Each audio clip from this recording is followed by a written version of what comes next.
हाय ସାଙ୍ଗମାନେ କେମିତି ଅଛନ୍ତି? ମୁଁ ଜଲି ଆପଣମାନଙ୍କ ଆଶୀର୍ବାଦରୁ ବହୁତ ଭଲରେ ଅଛି। ଆଜି କହୁଛି କଷ୍ଟ।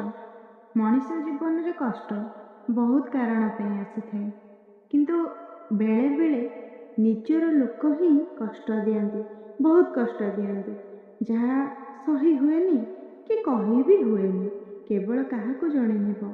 ଭଗବାନଙ୍କୁ। ଆମେ ସବୁବେଳେ ସେ ଭଗବାନଙ୍କୁ କହୁ, ପ୍ରଭୁ ମୋତେ ବହୁତ କଷ୍ଟ ହେଲାଣି। ସେ ଲୋକ ଯିଏ ଆପଣଙ୍କୁ କଷ୍ଟ ଦେଉଛି ତାକୁ ଆପଣ ଧନ୍ୟବାଦ ଦିଅନ୍ତୁ, ହୃଦୟରୁ ଦିଅନ୍ତୁ। କାହିଁକି ଜାଣିଛନ୍ତି? ଆପଣଙ୍କୁ ସେ କଷ୍ଟ ଦେବାରୁ ଆପଣ ଭଗବାନଙ୍କୁ ଡାକିଲେ, ଯାହାକି କଷ୍ଟର କାରଣ ପାଇଁ ଆପଣ ଭଗବାନଙ୍କର ନିକଟତର ହେଇପାରିଲେ। ଠିକ୍ କହିଲି ନା ସାଙ୍ଗମାନେ? ଯଦି ମୋ କଥାରେ ଠିକ୍ ଲାଗିଥିବ କମେଣ୍ଟରେ ନିଶ୍ଚୟ ଜଣେଇବେ। ରହିଲି, ଜୟ ଜଗନ୍ନାଥ।